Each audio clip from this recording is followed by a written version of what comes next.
Okie dokie. We're on. Hello, hello. We're on. How are you? Hi, everybody. 7 o'clock, Thursday night. Log in. You know where we are. We hope you're out there too. So thanks for joining us. Hope you can find us. I Right. forgot to create the little thing that makes it actually go to the internet, so Right. took 1 extra minute. So, But go ahead and please, if you're out there and you're logging on, please say let us hello know. in the comments if you would, so we can just interact with you. And be sure that you do that if you have any questions or just any comments about the study tonight or any night as we go along. We are just blessed to have the ability to do this and the ability to interact with you guys, and we just love studying the Word of God and doing it with you, all of Amen. you. So Yeah. log on, please, and say click like and share if you would. I gotta try and find the ability to do that. It doesn't let me do it on the big screen, only the little screen. Only a little screen, but So- we're here. So, but as you may have seen in the comment or the heading, this is the 1-year anniversary of our starting the Genesis study. Now, it's not the 1-year anniversary of the Bible Discovery Group, but it's the 1-year Hi, anniversary. Angie. Angie's the first one I saw. Hi, Yeah. Angie. Hi, Angie. If someone else is logged on, hello. Just Yeah. haven't popped up there yet in the comments, but thanks for logging on and saying hi. Hope that you're doing good there. You live in Ohio, right? I think I stalked you a little bit one day and was looking And on your Facebook page. Texas. Oh, San Antonio. Wow, we've got Ohio, we've got Texas. I think Angie So, lives in Ohio. hi, You'll Miss have to correct Catherine. me if I'm wrong. Hope So you're doing great. good to So- see you, though. Yeah, so I talked with my parents today. They both now live in Pennsylvania, eastern Pennsylvania. So they were saying it's actually sunny back that way. And Right. so my dad was saying it's going to be a sunny day, which doesn't happen that often back there. yeah, I was texting with my sister who's in Connecticut, so we just have a whole national thing going on Right. here. Oh, yeah. I forgot to So, tag her to make her Yeah, watch. so we got all kinds of stuff going on. But anyway, welcome one and all. Tonight is a great night. Oh, I forgot to turn off the AC. Oh, So- it's so- awfully noisy in the Yeah, background. so it's probably noisy in the Oh. background, and that's my bad. I forgot to turn off the AC. you just do this one? I think so, yeah. You have to point it at that. So, and hopefully that'll improve the sound. Sorry about that. So, we're in a little studio, and it gets really warm in here very quickly because of all the lights. So, but I forgot to do that. So, hopefully that'll make it a little bit better. And there we There. go. Ha! 2 And beeps. Ohio, Apple Valley, though, near you. Oh, Apple Valley. Oh, okay. You were so- born in Apple Valley. I did Transplant. not know that. So, Wow, transplant. most people are like me, like they're born in Ohio and they moved to California. But Miss you Caroline. Hi, were Miss born Caroline. in California. I never knew that about you. So, there you go. Something new every day. yeah, awesome. So Hey, good. Polly, And Miss Polly. happy anniversary. Yeah, That's, yeah, thank to you. us. Thank you. Yeah, so we've been doing this study, this Genesis study in particular, for literally 1 year. And we're on chapter 29. Yeah. So I guess we go a little slow. but It's a little slow, but you Yeah. know, there's so much wonderful information in the Word. I mean, it's just too good to rush through. I mean, Right. I think it's cool. I know I have owned probably at least 3 of those chronological Bibles, right? Right. So you can read through the Bible in a year, you know. But I've never completed one. I'll be Right. honest, We just get because sidetracked. I just can't. I don't know. I just Yeah, we can't get go that sidetracked. fast, you know. So they have big chunks of scripture, which is really cool, and it's great. You get a lot of information. You get a good perspective out of that. But I think you get a different perspective doing just one verse at a time and Right. not worrying about how long it's taking you. You know, not worrying about that 1 year mark. So, but it's fun to celebrate. Hey, Robin. Hi, Robin. How are from ya? the Downey parking lot. Yeah, well, I'm glad it's still light out there. And Yeah. you get to enjoy our study. Thank you for joining us. So, now the Hi, Marie Carnix. too. Didn't we say hi to Yeah, Marie yet? so- Hi, Marie. Hi, Marie. You snuck So, in there. I gotta yeah. scroll down. We can't believe it's been a year either. So Yeah, I know. It's just time has literally just flown by. It's been such a joy. It was literally doing May this. 14th Yeah. of 2020 was our first broadcast because I scrolled up Right. in the computer here to see that. So Right. We still look like deer in headlights, but at least we know that they're actually headlights now. all right. So, Hey, Brian Laney, good to see you, Yeah, Brian. hey, Brian. Good to see you typing. So, yeah. And we are just so grateful to the Carnix, Pastor Paul and Pastor Yeah. Tina, for just allowing us to do this and being so supportive. And even though they try to work through a chapter a week, they have never never said, "Hey, you guys are too slow" or anything like that. They've been I mean, 100% we tease each other, supportive. but they still love it. Yeah. They don't mind. Yeah, Pastor Paul did brag a little bit about going through 6 books and the time it took us to do half a book. Right, exactly. But He's like, it was we've all done in half the different- Bible already.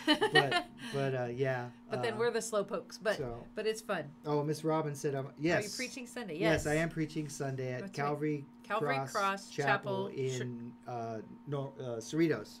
Calvary Cross Chapel Church in Cerritos. Wow. So A little bit of alliteration there, huh? I know.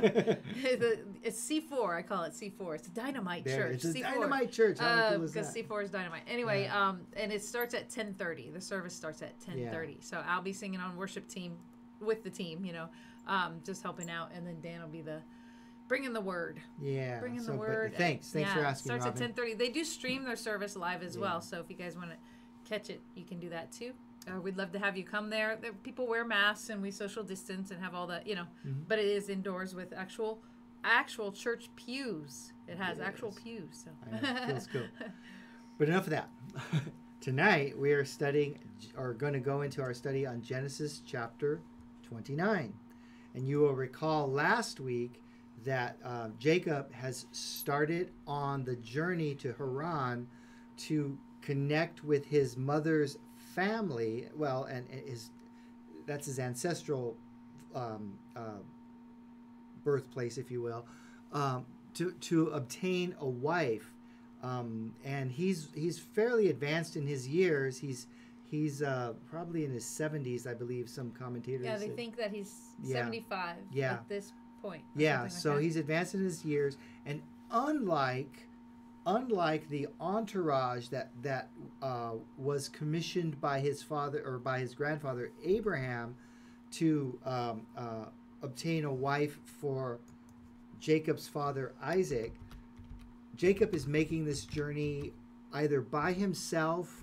For all intents and purposes, we believe it's by himself, and without resources, whereas the entourage that was obtaining a wife for Isaac had camels and support team and was very, very well equipped.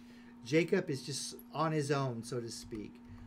You'll recall last week that he had this amazing dream and how applicable that dream was to understanding the concept of God is not an isolated God. God didn't just snap his fingers and spin all of creation into existence and then just kind of yawn and move on to the next thing. That he's intimately involved with the day-to-day comings and goings and things that are happening right here on earth and with each and every one of us. So again, it was a very, very reassuring a dream for Jacob and to us today, because it lets us know that God cares and he's involved. So you are not alone, even when you feel alone. None of us are alone. God is an ever-present help in times of trouble and in times of celebration. Speaking of celebrations, the Karnick family is celebrating the graduation of their oldest daughter, Grace. So they're off doing that tonight. So we wish them well, and we congratulate Grace and just hope they have a wonderful Grace. evening. Yeah, right. I hope that goes well. So then we should jump right into the scripture because we have a lot of ground to cover tonight. And verse 1 of chapter 29, if you're following along in your Bibles, you can turn there. But verse 1 is a recap. Right. So then Jacob set out on his journey and went to the land of the people of the east. Okay.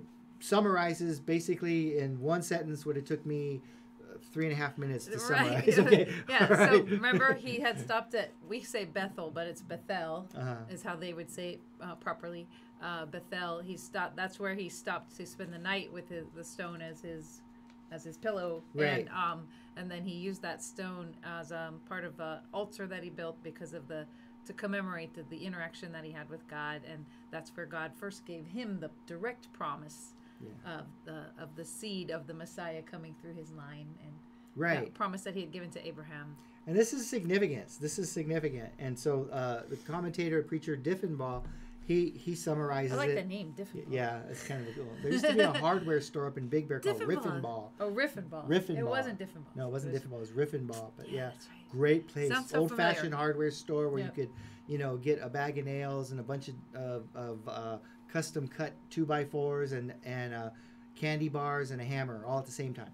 So okay, but Diffenball says Jacob had seen the vision of the ladder from heaven and heard the promise of God of his presence, his provision, and his protection. Wow, don't we all need that? But Jacob has actually heard this now from the voice of God himself. He had the assurance of his return to the land and the blessings of Abraham. So this wasn't a fruitless journey. It was a perilous journey, but it was not a journey that was going to cost him his life. Okay? There was a new sense of direction, a new hope, and a new meaning to his life. He had purpose now. He was still going to Haran, but God was with him. He was unequivocally assured that God was with him. He was not going to go out into the wilderness just to perish. God was taking him somewhere. We have that same promise. We can't see it. We can't always know it. We wish that it would hurry up and happen sometimes. But as followers and sons and daughters of Jesus Christ, the living King, we each have purpose and mission. Amen. Okay, Amen. and we're seeing that encapsulated, if you will, in the narrative regarding Jacob. So, Right. Each one of us is made in God's image, and each one of us was created for a purpose, like Dan said, for a God-given purpose for our lives. Yeah. So, that's the thing that's wonderful about having the truth of Christ and believing that the Bible is the Word of God and the living Word of God, is that it's wonderful because we know what the Word says is true. And so we know that we have a purpose. I mean, people who don't believe, atheists and people who are just on the fence or they don't know the Word, they can be swayed by the enemy and they, really, what's the point? What's the purpose in life? Why am I here? You hear about all these crazy things that happen and like, really, what's the point? And the point is we're supposed to learn how to love God with everything that we have while we're here. This is just practice. And it's practice for what we're going to do in eternity, but we're supposed to learn the lessons we need to learn so we can learn how to glorify God with every fiber in our being, with every breath that we take, with every action or thought that we have. Granted, I screw that up all the time. The thoughts are not proper, or the motivations, but God is, eternally merciful and graceful to us, and so that's the point. The point is glorify God. Amen. Thanks for joining us, Lori. We're glad you're Hey, here Lori. tonight. Well wishes to the Hoyt family. Yes. So, verse 2. Verse 2. We're moving on. He looked and saw a well in the field, and behold, 3 flocks of sheep were lying there beside it, because they watered the flocks from that well. Now the stone on the mouth of the well was large. So, between verse 1 and verse 2, unlike in Genesis 1, there is no gap, but there's a gap of about 500 miles has transpired. Right, he left Bethel, and then now he's arrived. Right, so there's a there was 500-mile gap. 500-mile journey in there. Probably a few weeks. Yeah, a couple of weeks. But Several now weeks.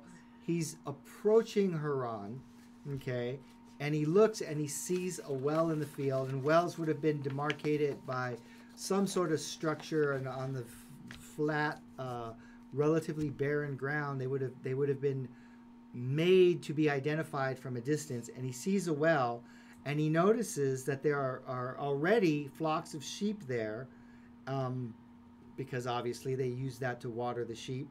And he also notices upon his arrival at this well that there's a large stone rolled across the mouth of the well. Right. Okay. And this is midday. That most commentators feel like this isn't early in the morning. He's arriving upon this scene, and it's thought that it's midday. So it's not the normal time in Jacob's world and way of shepherding, it's not a normal time to be watering the sheep.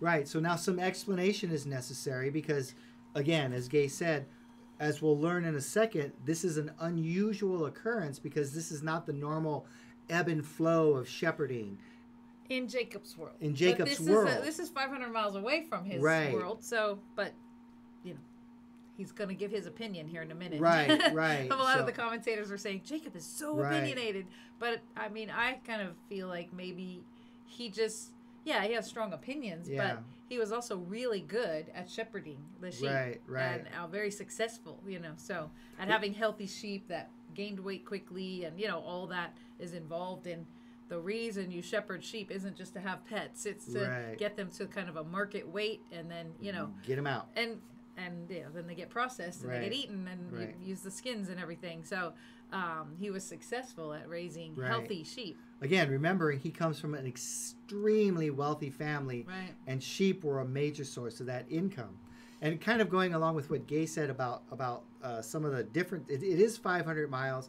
Yes, they are related people, but very different cultures, which you're going to see play out here in just a little bit. Really quickly, I recall when I was living in the Caribbean, the buses there were actually just kind of glorified minivans, Yeah, they were Volkswagen, Toyotas. Toyota Toyota minivans. That's right. minivans, But right. they were And like- they were outfitted to literally hold 12 people, and the people would be horrified here. Can you imagine? But there on the island, somebody would maybe come out of the field and they would raise their arm, and if there was room, the driver would stop and the person would get on and whatever they had with them. So in the Caribbean, I had so many kids that I did not know sit on my lap. I had chickens sit on my lap. I had bags of rice handed to me. I had machetes handed to me. It was just the culture. right. They needed a ride. Right. You made room, and you just scooched over.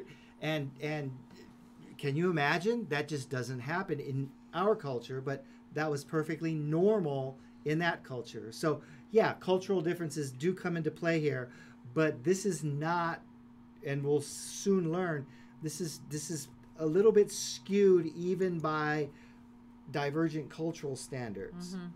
Verse 3. Verse 3, when all the flocks were gathered there, they would roll the stone from the mouth of the well and water the sheep. Then they would put the stone back in its place on the mouth of the well. So again, it's important to note that a well was an incredibly valuable resource. Clearly, wells were owned. They weren't, although different peoples used them, and of course, in an emergency, if you needed a well, you needed a well. But somebody owned them. They belonged to somebody. And that person had the right to prescribe how and when the well was to be used. And they could also determine what type of price it would be. It's not unlike today. Parking lots have regulations and rules.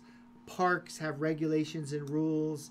Well, like gas stations. I mean, gas there's stations. big chain gas stations, but they can be independently owned. Right. And so you have to pay whatever price is on at that gas station. Right. You know, And if if you're the driving station's- across the country, you know. If the station's open from 9 to 5, they are open from 9 to 5. Right. And if it's $8 a gallon, you have to pay $8 a Right. gallon, or you don't So- get gas there, right? So Right. yeah.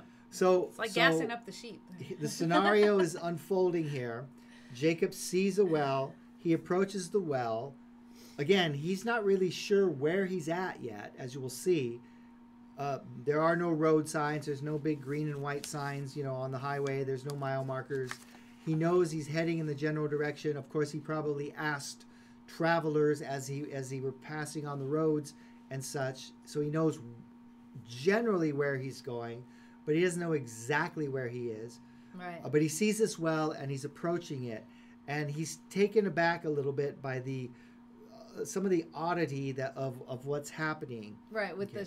some commentators felt like the shepherds that he's encountering, it's not spelled out, but they could have been younger boys, yeah. or lads. They say young lads and The- females, because we're going to hear in a minute.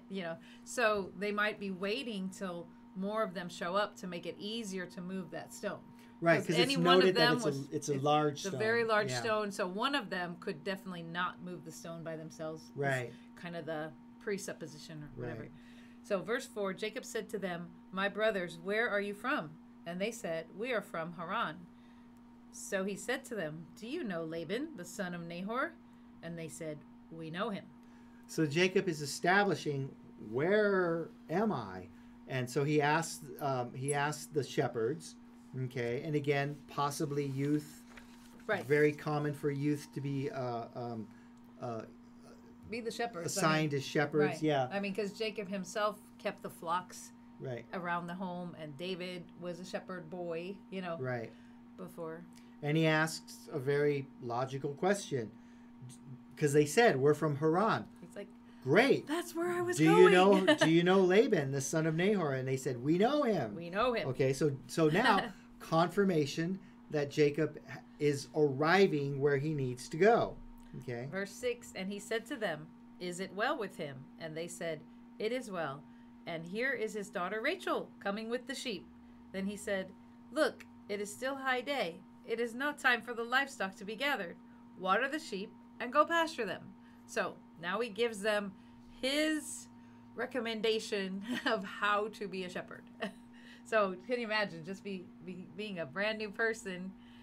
And it happens all the time. Like when I went to, I got to spend a semester basically in England, and I got to travel then around Europe for a little bit. And it's just very interesting because, the people I encountered, a lot of them loved Americans, but, some of them were like, "Oh, you Americans, you always think, we're doing things wrong," or, you encounter this sometimes because there are tourists that when they show up at a destination, or even missionaries, they show up at a destination and we want to do things and see things be done the American way, or the way we're used to.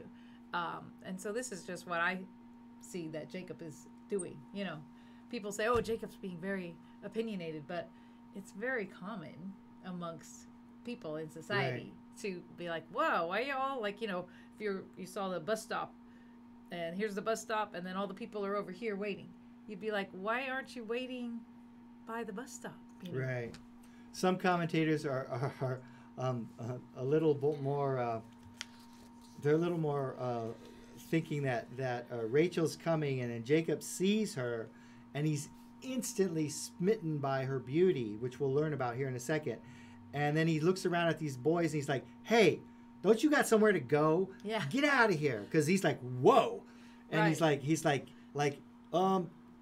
go over there, Yeah. and it's like, whenever if you've dated in high school or something like that, and the annoying younger brother or sister comes in the room when you're trying to chat up the girl you're the interested girl in, yeah. and you're like, "Hey, here's a quarter, go somewhere." Yeah. I mean, Yeah. it could be, but I mean, So some commentators right. kind of head in that direction, Yeah. and others say, like Gay said, that Jacob is like, "This is bizarre. Right. This is not how." And again, remembering that Jacob came from a very successful, very wealthy family, and a lot of their wealth was built upon livestock. Right. So he would have known what he's doing, and he's like, "Why are you here?" They're wasting a lot of grazing hours. Yeah. Just sitting around the well, and Right. so it doesn't make a lot of sense just from perspective of being a shepherd.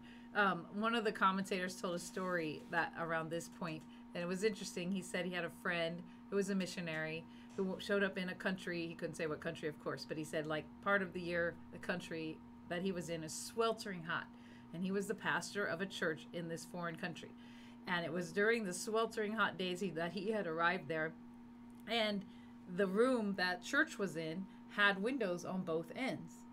And every Sunday that he preached, they only opened the windows on one end.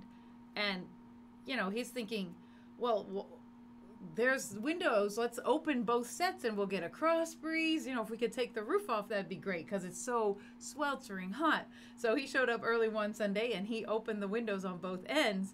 And you would have thought he committed the biggest atrocity ever because the local people were just all upset and all just telling him like, "You don't do that. We don't do that here. If we have a breeze, we will all have sore throats by the end of the day."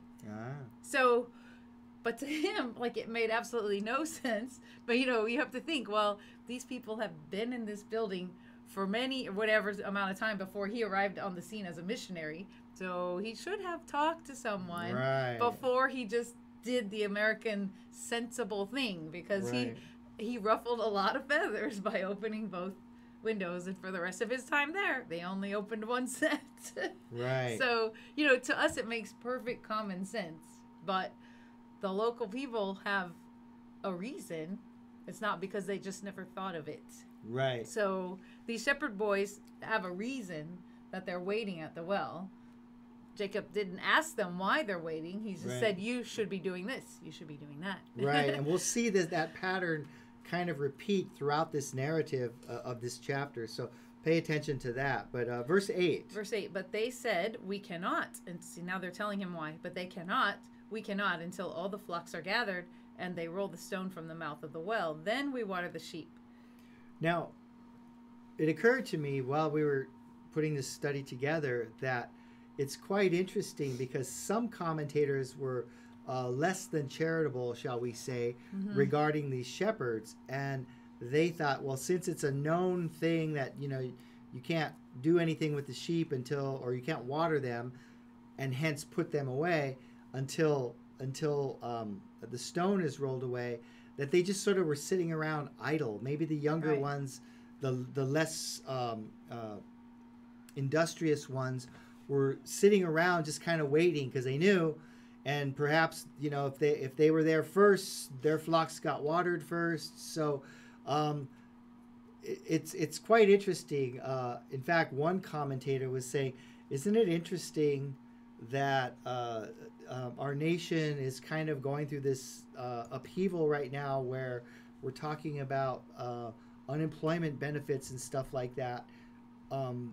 As we study this chapter, and he's like, where's the incentive to actually do what you're supposed to do? They're just waiting around until the right time, until it's proper to open or roll away the stone. So anyway, it was an odd, interesting theory to me, but nonetheless, they're waiting, they're sitting by. Jacob wants to get them gone. He sees Rachel. He notices that she's coming in with her sheep. Again, nothing is made mention of the fact that it is indeed midday, and she probably would have sat around too. We don't know. Okay. One of the commentators said, like, they picked up on the word here that he says, we cannot until all the flocks are gathered and they roll the stone from the mouth. They said sometimes, like you were saying earlier, the well is owned by someone, and it's like an attendant is actually there.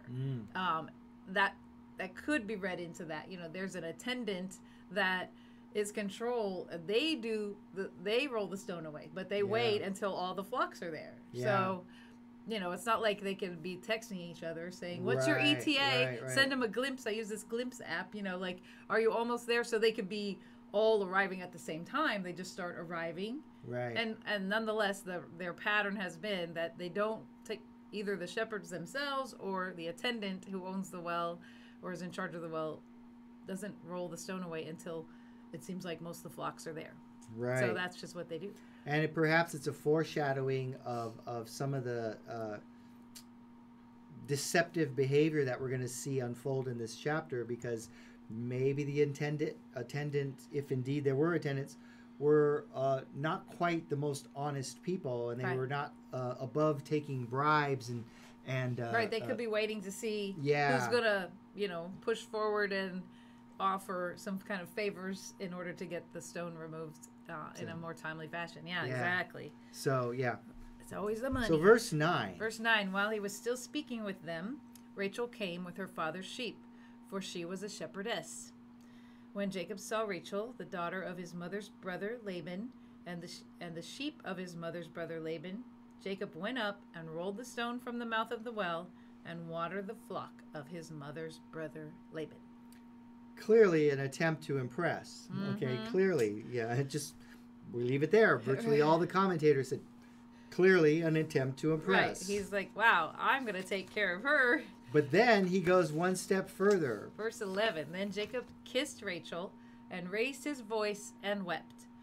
Jacob told Rachel that he was a relative of her father and that he was Rebekah's son, and she ran and told her father.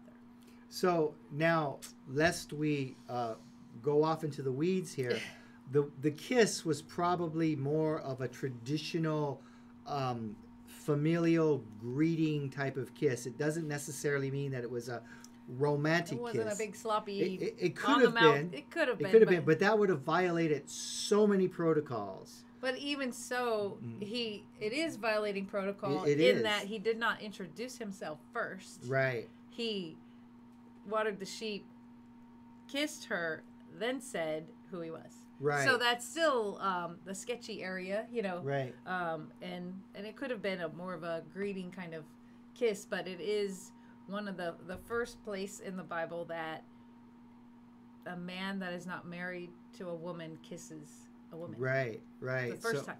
So Jacob's being rather forward, and in his excitement, perhaps, and maybe he is indeed just He's delirious. He just walked completely 500 love miles. struck. He's completely love struck with Rachel, but then he tells her who he is, and she immediately runs and tells her father, and it almost sounds kind of like a replay of what happened with Abraham's servant and Rebecca. Mm-hmm. But mind you, Rebecca was the one who did the serving. Right. Okay, Jacob is doing the watering here. Right. He just rolled the stone away. He didn't water 11 or 12 camels, 10 Right. camels. Okay, He just rolled the stone away. The sheep walked up and right, drank and watered right, themselves. and watered really. themselves, Right. right? And But then also, he didn't pray. He, like the servant, when Rebecca was presented by the Lord, I mean, the servant had literally prayed to God in his head. And as he finished the last sentence, Rebecca came down to the well, and then they had their little interaction, and Right. she watered him and all the camels, you know, and he had asked for a woman of good character with the servant's heart that loved the Lord, you know, and God brought Rebecca to him. This is important. This is just Jacob saying, "Ooh, and she's my relative, and she's super hot." So, right, okay. I mean, he doesn't even say, "Oh God, thank you. She must be the one." He just Right. totally goes for it. So, right. And again, this is characteristic of him, Yeah. of his personality, and we're gonna see how this backfires a little bit for him. Okay, but it's clearly indicative of who he is. Mhm. Okay, and so keep that kind of tucked away as we progress here. Verse 13. So when Laban heard the news about Jacob, his sister's son, he ran to meet him and embraced him and kissed him and brought him to his house. They did a lot of kissing. Then he told Laban all these things, and Laban said to him, "You certainly are my bone and my flesh." And he stayed with him a month. One month. A month is not an uncommon time frame, but during that time, Jacob is unveiling family history and verifying that he is indeed who he is. Remember, there's no way of checking up. There's no phone call. There's no. Not even like Morse, like a telegraph, you know. Right, like, you hey. can't look on Facebook or Did they make somebody's it? How's history. it doing? Yeah, you know. Yeah.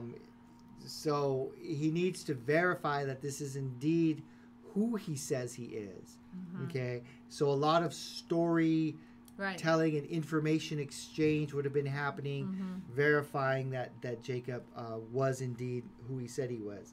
And he's staying in their household for a month. Again, not uncommon in Middle Eastern hospitality of that era.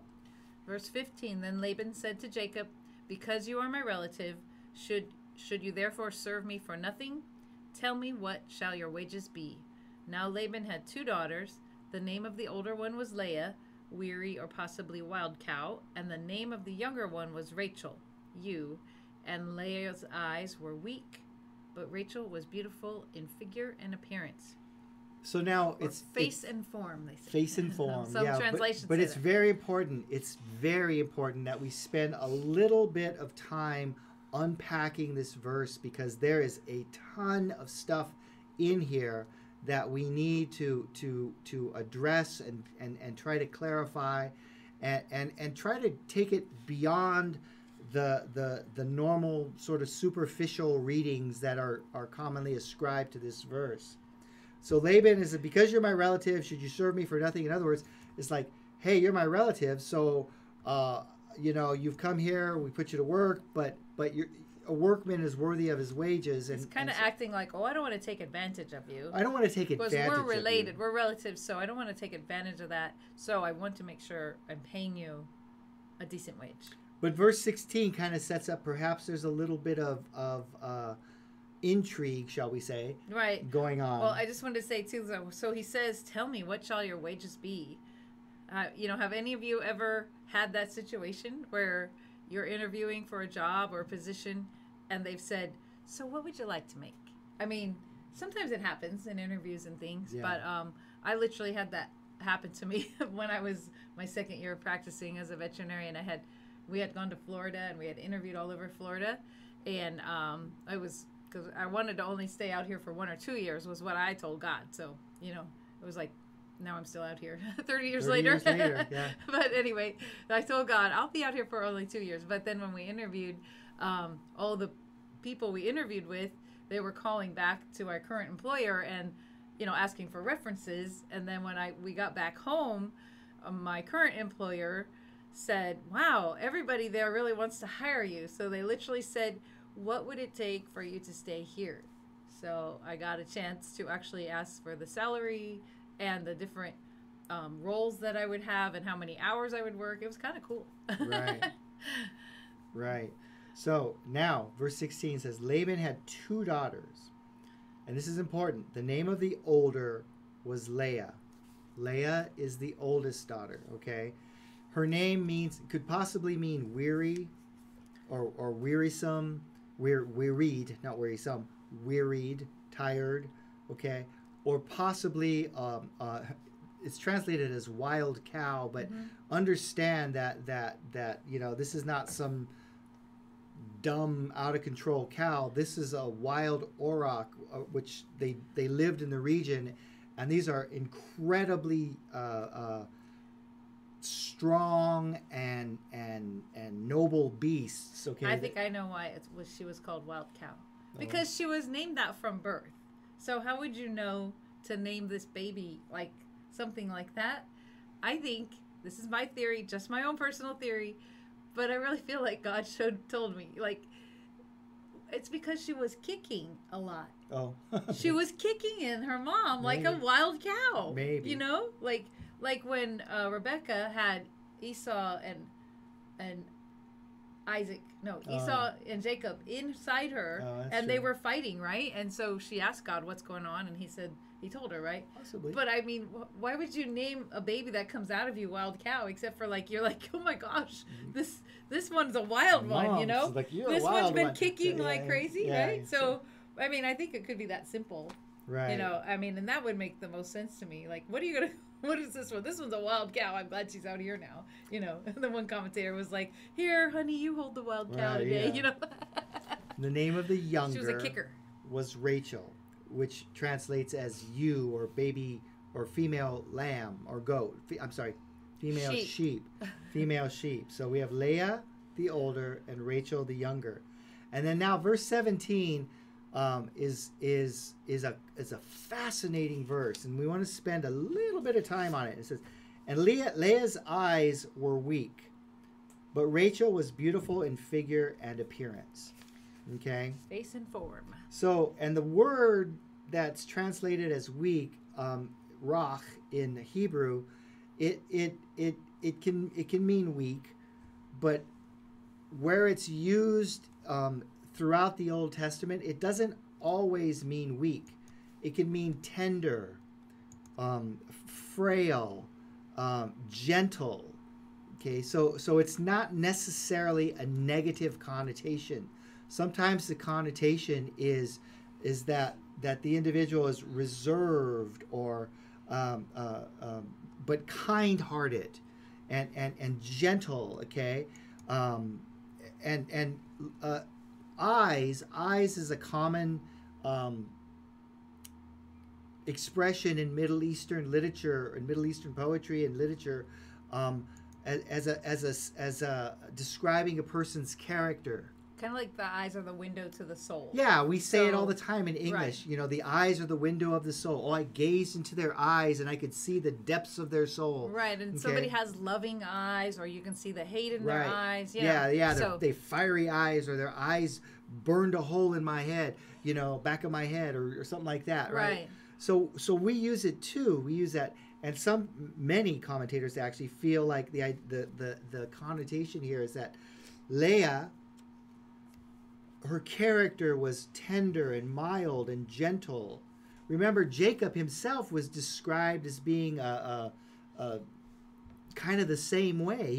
He was a homebody, so to right. speak. Yeah, that's it. Whereas his brother was a hunter, Right. out there, a man of the field. Right. Okay. Yeah. Some translations say her eyes were soft. Soft, yeah. That's the other term that Soft, the English. tender. So basically, our English language really struggles with this word. Is Yeah, what that tells you. yeah. If you look in many different translations, you'll see different words there for that Hebrew word rock. But yeah, tender is a good one, I think. So Yeah. because soft, like how can eyes be soft? Like if you poke them, they're gushy or something. I mean, but Right. it just means that she might have a compassionate heart Right. and compassionate. She had a softer disposition. And remember, though, Rachel, and this is in comparison to Rachel, and Rachel was out tending the sheep. So Right. Rachel is a shepherdess. So Right. she's more, a little bit more athletic and, Robust. robust or whatever you would say that. But, and then Leah has soft eyes,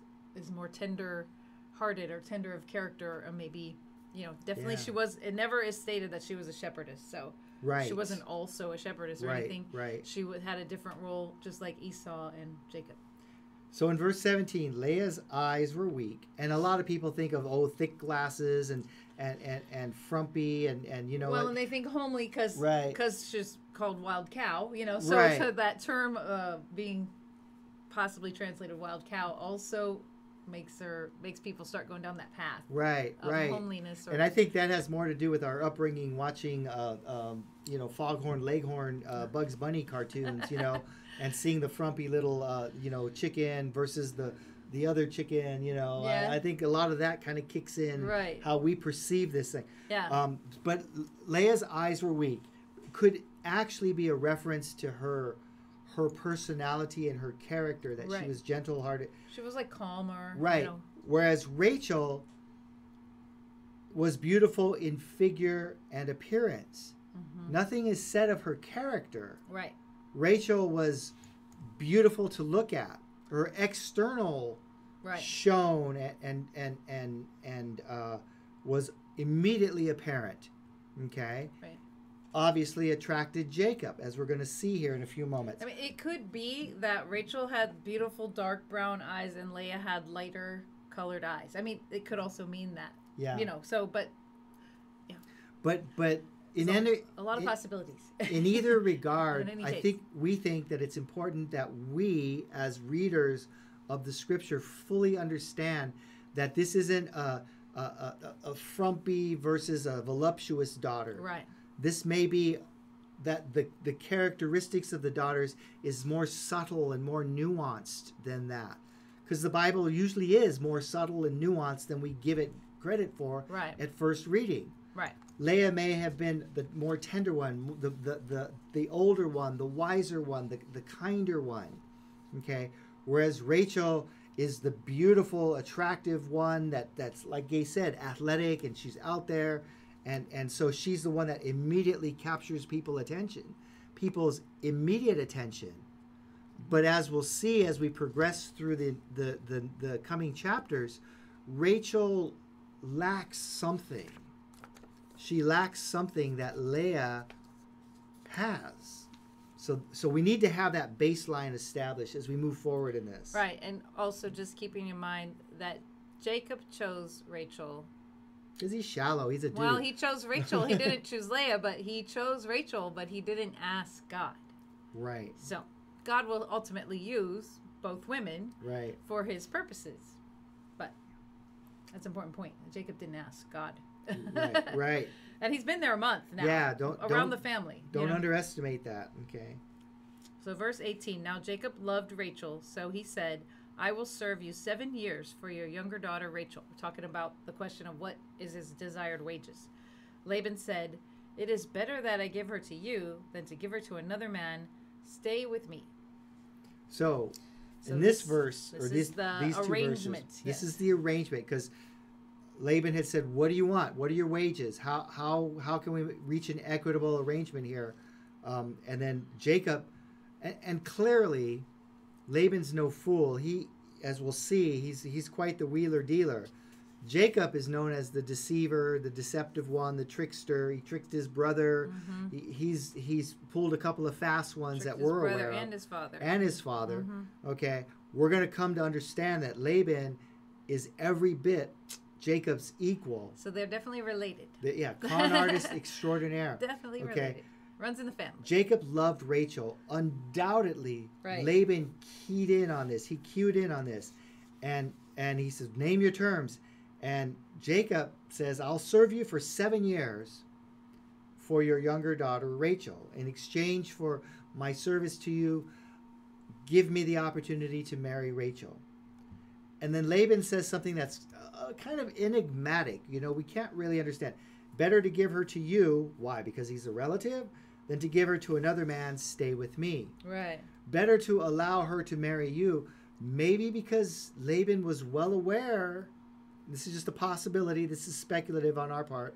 But perhaps Laban was well aware that Rachel was not comparable to Leah, or not all that she appeared to be on the exterior. Okay, we don't know that. Okay, You're looking at me. What?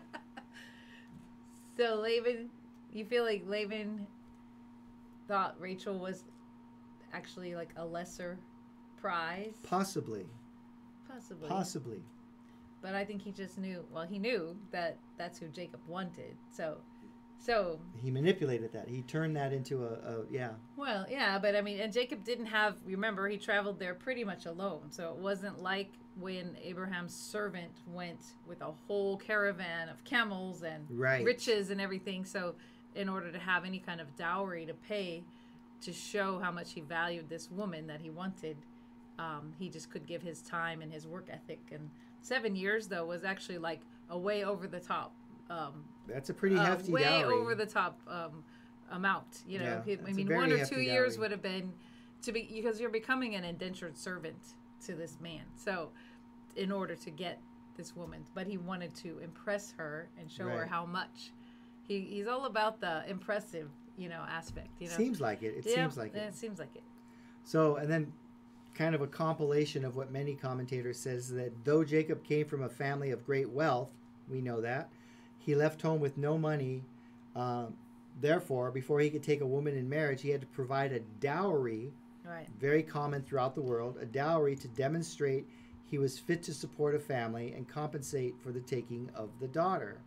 So, yes, it would be expected that he would indeed agree to indentured servitude for a period of time, but 7 years, like Gay said, is rather extravagant. Right. It's pretty long period of time, but keep in mind, he's still remembering this is only a few months after he left Esau and Isaac and Rebecca. So he's still remembering that Esau wants to kill him. So True that. So he's in no hurry to go back. True that. home. True that. And he's fallen completely in love with this woman. Right. So verse 20. So Jacob served 7 years for Rachel, and they seemed to him like only a few days because of his love Because for he's her. smitten. He is totally smitten. So this is just love in the Bible, right? Right. He is utterly smitten by her. And so verse 21, then Jacob said to Laban, give me my wife, for my time is completed, that I may have relations with her. Okay. So again, 7 years has elapsed. So Laban gathered all the people of the place and held a feast. Okay. A wedding feast. And verse 23, now in the evening he took his daughter Leah and brought her to him, and Jacob had relations with her. He did the switcheroo. He switched here. Yes. Wait a minute, though. What happened? Right. What happened? So customs of the time were such that after this big feast, and undoubtedly there's probably a little bit of drunkenness going on, Yeah, Okay. the term is a mitzvah, Yeah. which is actually a drinking event.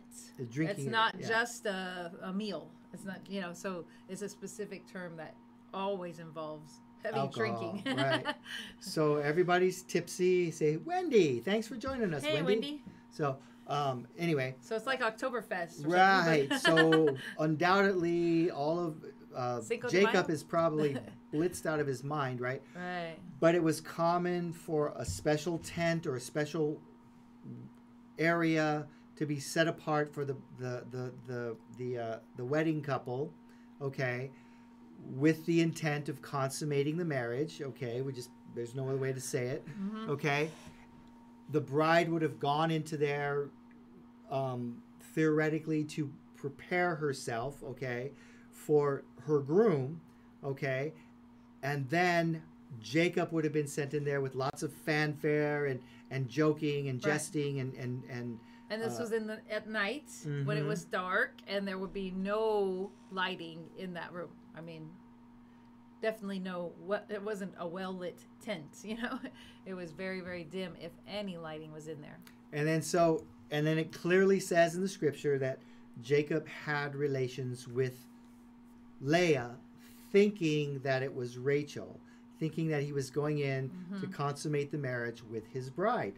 Okay.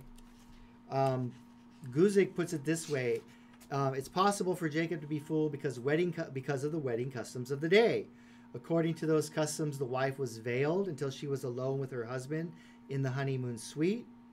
If it was dark by the time Jacob and his new bride were alone together, something Laban would have not had difficulty arranging, it explains how Jacob was fooled.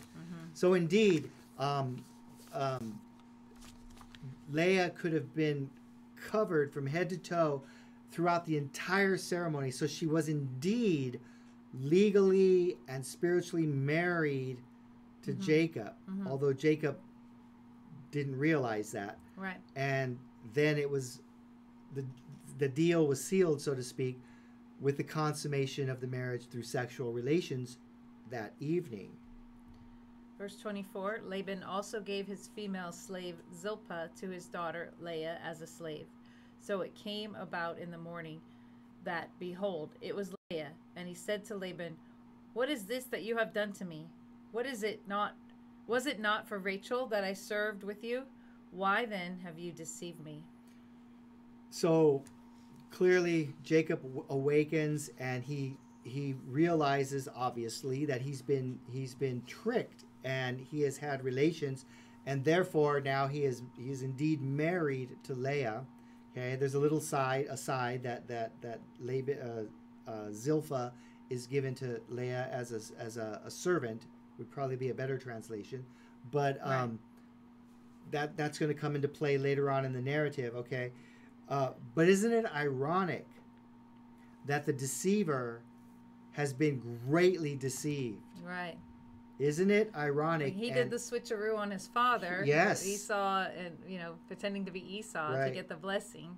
And now here he is thinking Right. he's marrying Rachel and finally getting his bride, and he gets another woman as his bride. God uses. So I thought it was interesting. One commentator pointed out that this phrase, "What is this that you have done to me?" should sound familiar to us. Yeah. Because this phrase was used by Pharaoh when Abraham had pretended that Sarah was his sister, and he let the Pharaoh take her as Right. the Pharaoh, when this all came about, said, "What have you done to me?" Right. And then when Abraham also pretended with Abimelech, Yeah. and when Isaac pretended with Abimelech, Yeah. both times the Lord spoke to the non-believer directly to Right. say, "Look, you have another man's wife in your midst." And Yes. at both times, Abimelech went to the respective person and said, "What is this you have done to me?" So it's just a very interesting that Right. same exact phrase is used. Right. So the familial sin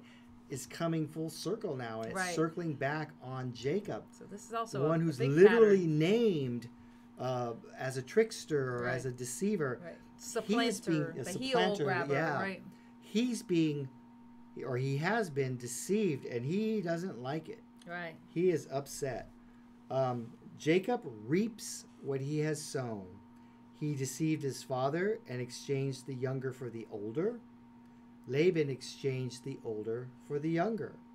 We can see God's correction and schooling upon Jacob. However, it in no way justified Laban's deception. Right. God used it, and he will use it. And we're going to see, as the narrative progresses, we're going to see that that ultimately it's through the line of Leah, or through Leah and her offspring, that we get to the Messiah. Exactly. We're going to see that. So that's why it's important to know that, like, Jacob did not ask God, "Is Rebecca the woman for me?" You know, because he actually brings the Messiah through Leah. Right. So again, incredibly important point. It in no way justifies Laban's deception. Right. We cannot lie. It's still wrong to lie. We cannot lie as Christians and say, "Well, God will work it out." And deceive people or deceive with saying that, well, God's going to make it work out. It's going to be good. No. Even in asking somebody to church, "Hey, we got this meeting on Sunday. You want to come? Hey, we got this thing going on Wednesday. You want to come?" Right. You might like it. And then the person gets there and they're like, "This is a Bible study. Nobody told me it was going to be a Bible study." Well, remember Amway back in the day? They would literally kind of tell you when you were trying to get people to an Amway meeting, or, they would literally tell you, like, "Don't tell them what it is. Don't tell them what it is." So, like, they're not going to figure it out, And then, I just felt like that was always a bad way to start it off. So here we go. So, verse 26. But Laban said, it is not the practice in our place to marry off the younger before the firstborn. Complete the week of this one, and we will give you the other also for the service. You get 2 for 1, which you shall serve with me for another 7 years. So Laban's going to get another 7 years. Again, recalling that Jacob, when he first arrived there, he had some very strong opinions about shepherding. Mm-hmm. So he was probably really good at his vocation. He probably worked very hard. Even though he came from wealth, he undoubtedly was an excellent businessman and an excellent shepherd. And he was probably I'm speculating, but he was probably making Laban very successful. He was already successful. Right. But Jacob was probably doing a great job. Right. And here we go. Laban makes sort of a lame excuse. "Oh, well, we don't do things that way here." He did have 7 years to tell him. So that's the thing I was thinking about. So this whole 7 years for Rachel, the first 7 years, they were betrothed. He had given her to him. So everyone around town knew that Rachel and Jacob were getting married, for 7 years. So he had the opportunity in that 7-year time to say, "You know what? Actually, we need to find Leah a husband before your wedding." And Laban never brought it up. Apparently, never brought it up. So he was planning this from the beginning. Poor excuse. And so then he makes a deal. "Hey, well, you know what? Complete the wedding week," because the wedding ceremony lasted for a week, "and then I'll give you the other one if you serve me another 7 years. You'll get 2 wives out of the deal, but I get another 7 years out of you."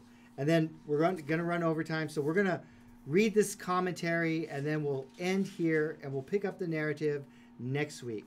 So, but Laban says, Guzik says, the commentator Guzik, who we refer to a lot, Laban was a perfect picture of a deceptive manipulator. That's saying a lot when it's somebody who's duped Jacob. Right. Okay. He ended up getting exactly what he wanted, which was having both of his daughters married. Yet this would turn out badly for both himself and his daughters. And we'll see how in a bit. Well, as we progress through the narrative. A week from next week. Yeah. Oftentimes, God judges manipulators by giving them their sinful desires, giving them what they want in their sinful desires and methods, yet allowing it to be a loss for them. So God gives us sometimes when we want to deceive, he allows us to be deceived to our detriment. Mm-hmm. So as a lesson, just as a lesson. Mm-hmm. So we're going to end here. We're going a little bit overtime, And- but a very important announcement. Next week, I think next week we will not be here. We are going to be in Dallas. Is it next week? Yeah, that's what I'm double. She's looking at her chest. I'm confirming because Right. I don't want to say it wrong, but I think that's on the 20th. We'll be flying to Dallas because they have Institute for Creation Research, or ICR as we call it, Institute for Creation Research, had opened a museum somewhat similar to the Creation Museum. It's called the Discovery Center, and they opened it in Dallas. About like 2 years ago. I think it was only open for a year or maybe a little bit less than a year, Yes. and then COVID hit, so it's been closed for a year, and they literally just opened it again beginning of this month. So That's where we'll be. our actual wedding anniversary is coming up on the 23rd of May. So we just decided, well, let's do something fun around that time, and we're gonna go fly into Dallas, see the Discovery Center, and then fly back home. So we'll send out email reminders and such so that you won't tune in next week and be surprised that we're not here. or maybe I'll put a little video up there for you to watch, like Yeah. I've done before. So maybe we can stream some. It'll be on Friday that we're going to the museum though, so I can't really stream the museum on Thursday. So we'll stream a little bit. But we will see you in 2 weeks. We'll see Awesome. you in 2 weeks. See you in Thank 2 you, one weeks. and all. Blessings. Have Blessings a to great you all. time until we see you again. Thank you. I'm glad Good you were night. here, Wendy. Thank you.